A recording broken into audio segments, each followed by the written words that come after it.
Thank you very much indeed. In fact, on the way here on United Airlines, I picked up the airline magazine for the month of April, and I looked for the crossword puzzle, which is where I first turned anyway.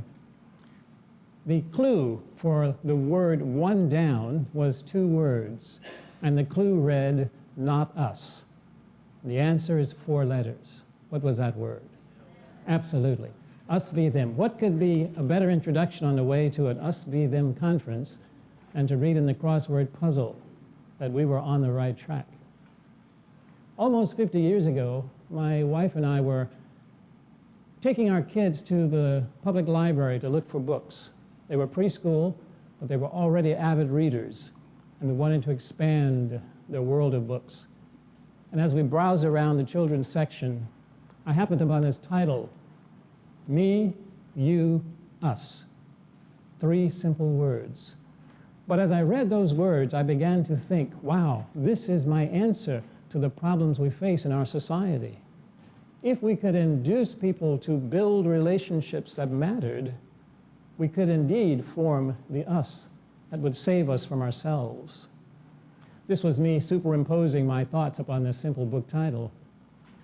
You know, I'm not quite sure what the author had in mind, and after so many years have passed, I don't recall what the true message of that book was, but I remember at the time thinking, I hope the author urges my kids, or any readers of that book, to think about the dangers involved in accepting the lines of demarcation that form the superstructure that we call America.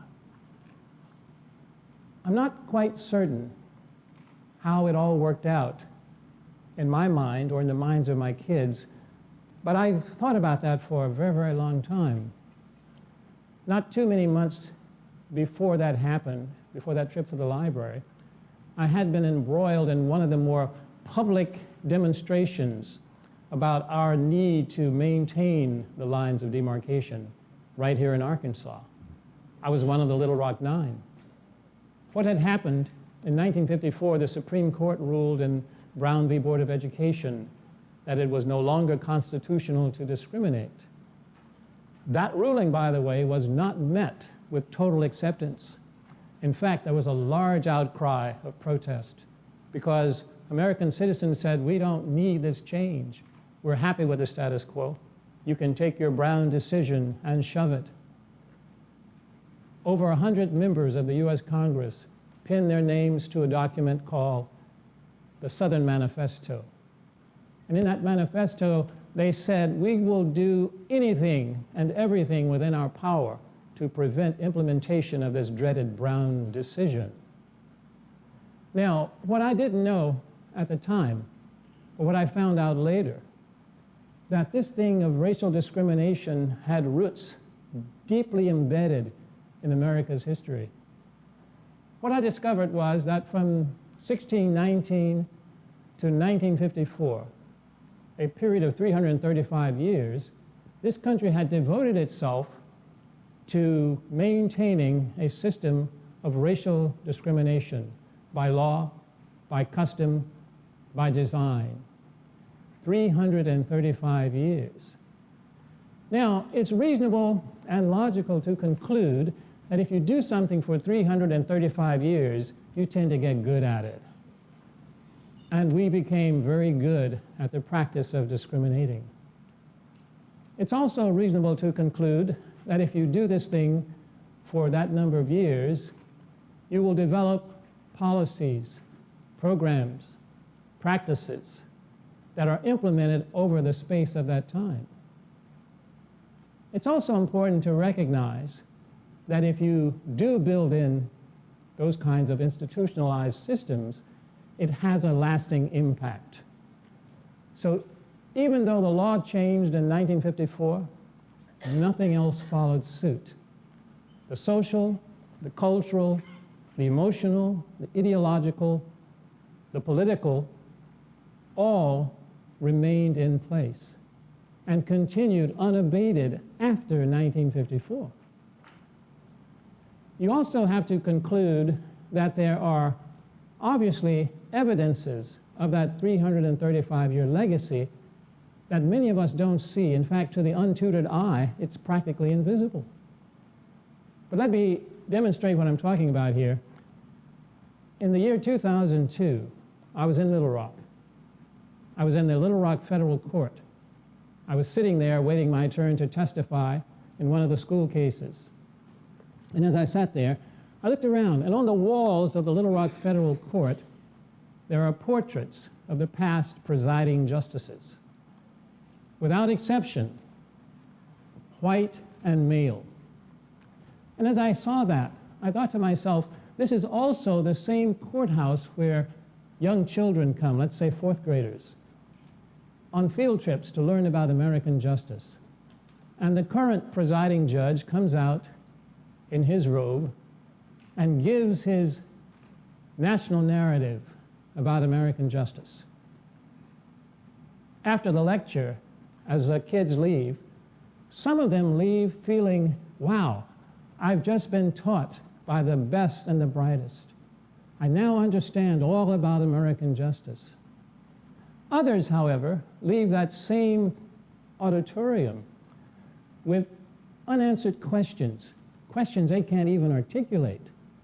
They leave with a feeling of cognitive dissonance.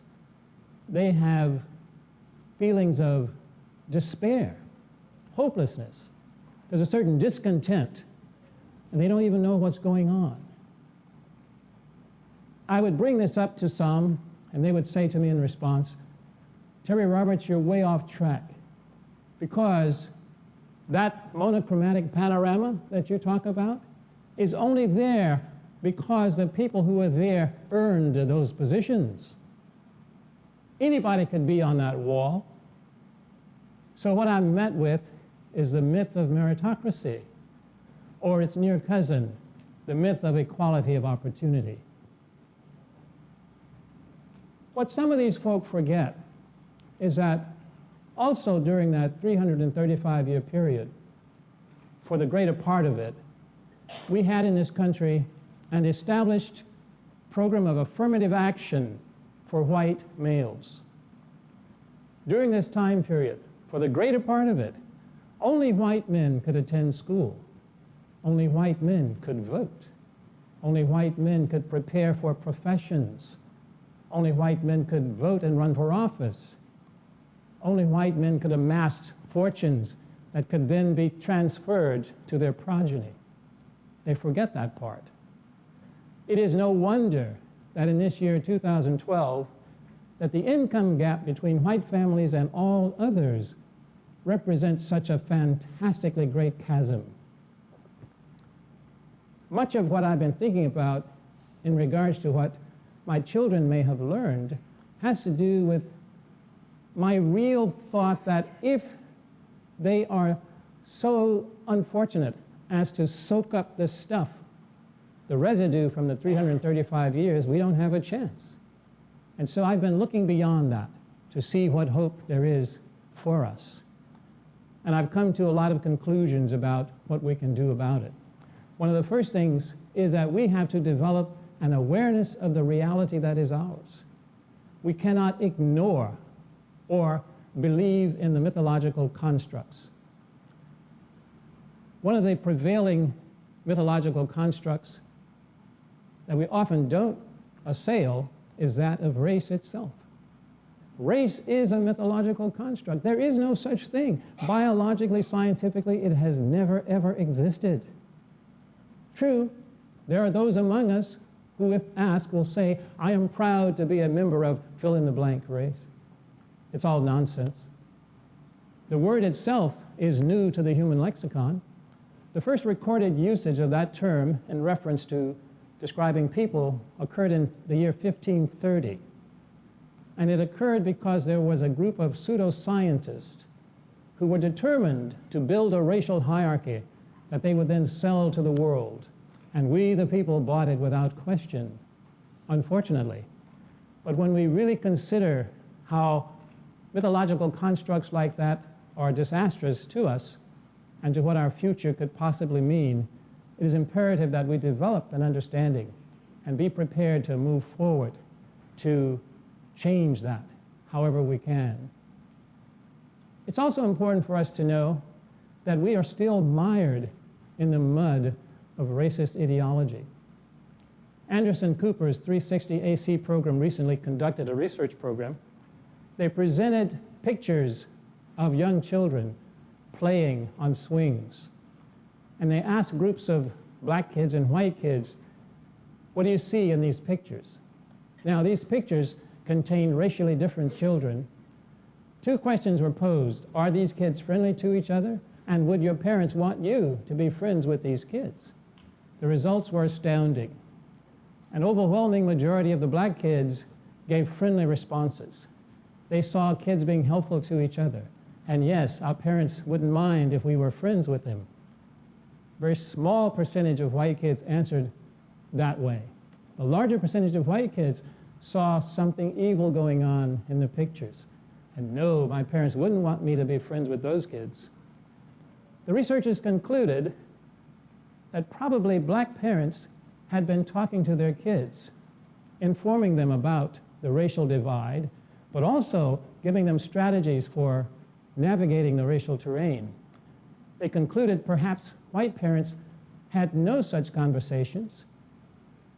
In fact, they thought perhaps some white parents refused to even start those conversations for fear of, quote, stirring up trouble. So white kids were then left to their own devices, more vulnerable to the influence of those groups in our society intent upon maintaining the lines of demarcation. That kind of thing causes me great distress, not only because of the reality I see when I think about those, but when I see my own grandsons, 9-year-old PJ, 6-year-old Austin. And I look on their faces, you know what I see? I see the faces of the new American. My grandsons look out and they see the difference. They do not live in a colorblind society. Neither do you, for that matter. In fact, when you think about it, why would you ever voluntarily disable yourself so that you couldn't see the reality before you? But at any rate, PJ and Austin are able to look out, and not only do they see, but they love and embrace the myriad variations on the human theme. They are not infected yet with racist ideology. And I say yet because they are vulnerable to that as well. The Anderson 360 AC research suggests that the kids that they were testing, the 6-year-olds, change by the time they get to be 15. So all is not well in Gotham or its near environs. One of the other things that I think about in terms of being hopeful is this. I have an undying optimism. I don't know where it's rooted. I don't think it's rooted in anything concrete. But I see it in the faces of my grandsons, in the faces of other kids. I rarely see it in the faces of adults, although I am surprised, pleasantly, many times. Hopefully I'll see much more of it as I continue to meet people. But when I see that spark of recognition, that understanding, that willingness to commit to real change, I get excited. You know, we have something very valuable in this country. We have words that contain the seeds for ideals that will one day sprout.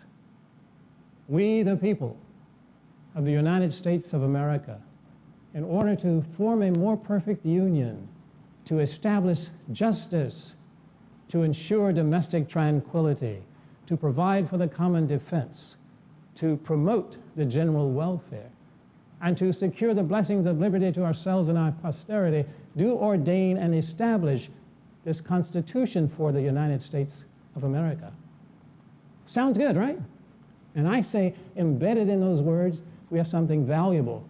I don't think the founding fathers even knew what treasures they held, because in their minds, we the people did not mean we the people. They probably meant we the people and others, but they would not have said that to you. In any case, it's up to us to make the difference. It's up to us to understand our task.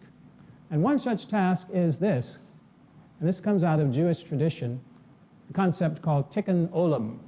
Tikkun olam says each one of us as individuals is charged with the responsibility of repairing the world. But we also know that that task is far beyond our ability. And yet, that knowledge does not release us from our responsibility to engage in repair of the world. And then finally, from former Supreme Court Justice Oliver Wendell Holmes, I love these words, and this is my paraphrase. We must be involved in the action and passion of our times, or risk the peril of being judged never to have lived. Let it be our commitment never to put ourselves in that position to be judged never to have lived. Thank you.